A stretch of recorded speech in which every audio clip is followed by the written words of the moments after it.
Hi, today I'm going to discuss another one of my very weird and interesting guitars, and in this instance it is the Flying Kasparov, which is very dear to me. It was a project I did with my father probably about 5 or 6 years back.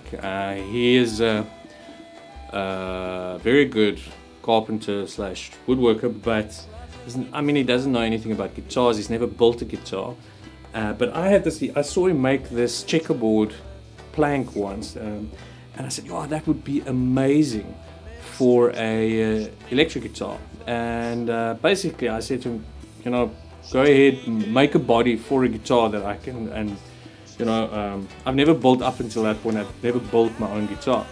And I said, I'll find a neck, and I'll send him a neck, and then he must just go ahead and build a guitar in whatever shape he wants to.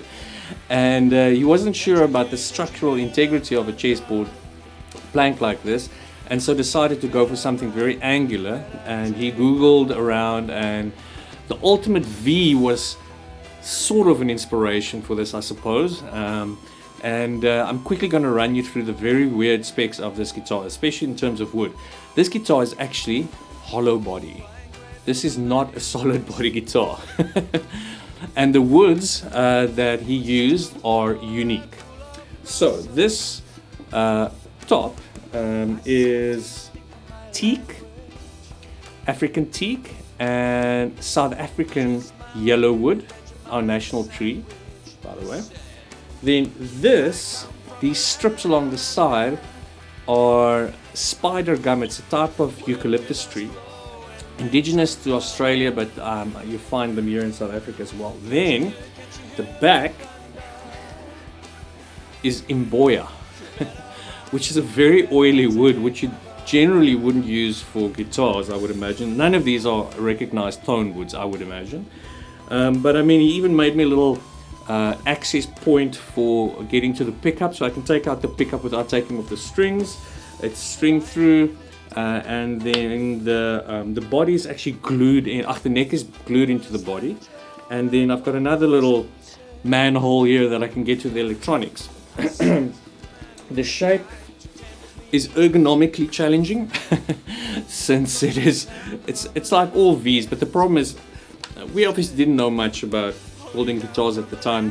Since the plug is over there, it's not always nice to sit like you normally would with the Flying V guitar, but it's fine. It's actually fairly balanced when you sit like this. I have, in terms of the bridge, I just had a straight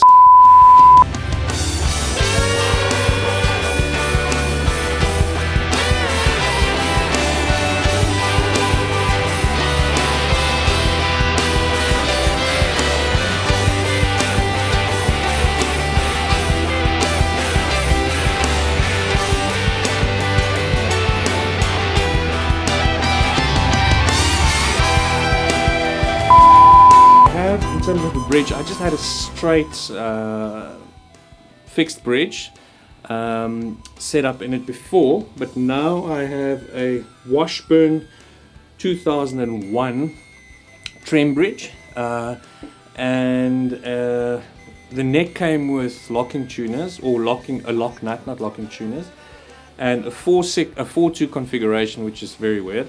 It's a very thin neck. It's very. There we go. It reminds me a lot of your Ibanez Wizard necks, not as thin, not as playable either, but a very nice neck. If I'm not mistaken, they were made by a guy called Grant Cannon, something like that. Here in Cape Town, he's a luthier, and I bought the neck off him second hand, and so yeah. So when this arrived back at my house after my father created the body, it was an absolute surprise to me. I then had to go ahead and actually assemble the guitar and what have you, and I opted for a Tone Rider generator humbucker, which is actually a neck position humbucker. And the way that my dad routed this guitar, it's kind of in the middle position, which is weird, but it gives a very nice sound. You'll hear now, especially clean. This guitar sounds amazing. It's a coil split, it's a push-pull pot, And that is, in terms of technical spec, the Flying Kasparov. And the reason I call it the Flying Kasparov is because it's reminiscent of a flying V, but also it's checkerboard like Gary Kasparov, you know, that type of thing. And so yeah, and what it sounds like, I've got a Marshall amp set up here, a fairly clean setup on guitar rig, and just to give you an idea of what it'll sound like. So this is in standard tuning.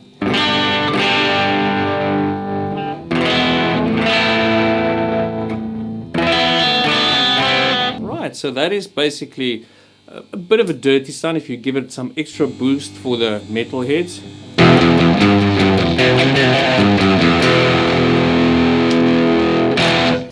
So the clean tone that we have here is a Fender twin reverb with a AC30 cab and a treble booster. That's the setup that they've got in the preset here, and they called it a Comp Twang Crunchy. So this is what the guitar sounds like clean through that setup.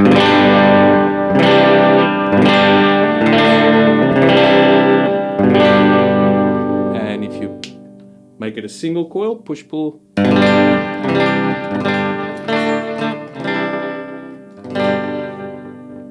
reminds me a bit of a Fender.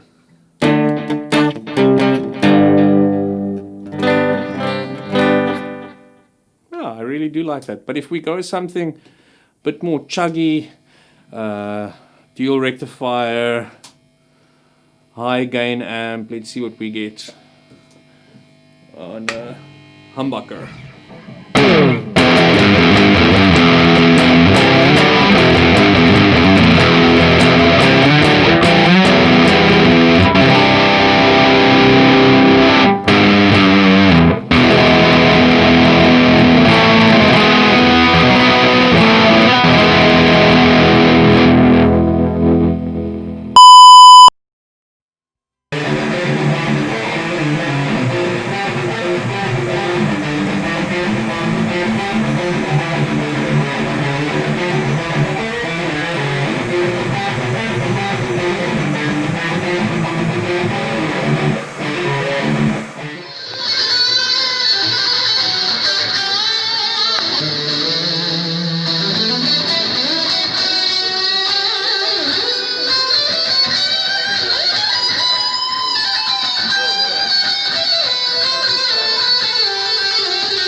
So that is the Flying Kasparov that I built with my dad. As you can see, it's a Nell.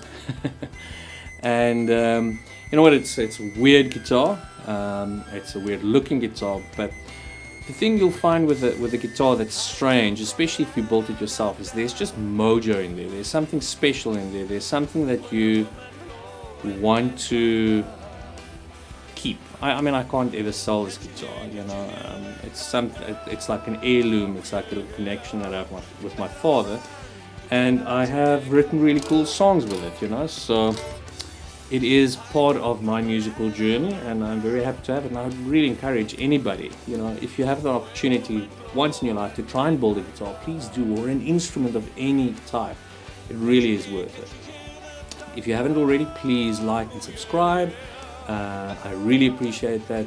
It's a very small channel, so any comment, like, or subscription is never missed. Thank you very much.